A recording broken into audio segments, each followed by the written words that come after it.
No, I've been extremely happy with Charlie. I wish him all the best for his retirement and stuff. And he's done an outstanding job here for us. And again, it comes to a time, and we wish him all the best. And with his retirement, offensively, what I've done is elevated Brent, who was doing a lot of the work during the season anyway, as our offensive coordinator. And I moved him to running back so he can be involved in both sides of the run game, pass game.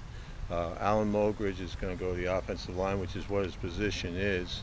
Quarterbacks, Danny Barrett, that's his position and where he played and where he coached in the past, except when he's been here. So I'm pleased there. And then, Sean Beckton will still stay at wide receivers. And I elevated Keegan Kennedy, who was an all academic Big Ten lineman, to Y's and H's. I always like putting someone that has offensive line experience at that position. But that's the offensive side of the ball. Defensively, I was happy to bring in Chuck Bresnahan, who I've worked with before back in probably the early 90s as linebacker coach for me at Georgia Tech. And then he's pretty much had his stint in the NFL as far as coordinating in a couple of places, and wealth of experience. And I've always watched what he's done in the history of where he's been, and he's a good football coach with a wealth of experience. And then with the youth in the secondary, I wanted to get two guys in that were technicians, which I thought we really need to improve on. So Travis Fisher, who played 9 years at corner and was here as a quality control guy, went off and got some coaching experience at Southeast Missouri.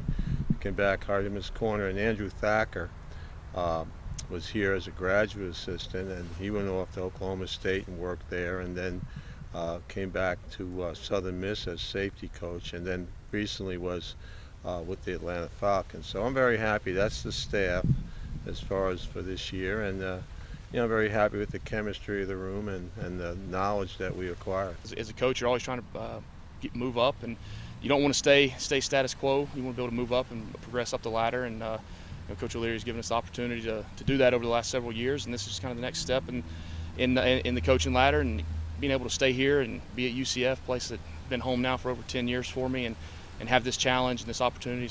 It's awesome. Somebody that I've always had the utmost respect for, having the opportunity to work with him and under him from 87 to 91 at Georgia Tech, and the things that we did under Coach Ross there, with the success we had, and just getting a feel for Coach O'Leary was something that I've always put in my back pocket or in my holster as some of the things that's the way you want to do things. So to come here now so many years later and to sit down and to hear, it's almost like you're back in time. So it's the same consistency, the same discipline, the same integrity that I was used to at Georgia Tech is still here. So I couldn't be more excited to be a part of this program. Last year, with me and Charlie kind of sharing some of the duties of the planning, the installations, the practice scheduling, the scripting, those things, that won't be anything new. Obviously, being in the booth the last half of the season helped out a lot as far as the vantage point of how you see the game from up there, and just the ability of calling the plays. And I've called plays in practices and called plays throughout portions of games and things, and just being able though to call the plays from the start to finish will really be the only thing. And the planning going into that, and the preparation of the week of how you want to set the plays up and how you want to set up certain situations and attack certain aspects of the defense that you're going against. The respect level I have for Coach O'Leary is incredible, and hopefully I can bring some experience and some things that can enhance this program. I'm not here to change anything. I'm here to enhance it. And I'm going to do whatever he expects me to do and do it to the best of my ability and keep this program going where it's been already. Fans, don't forget you can follow the Knights on social media.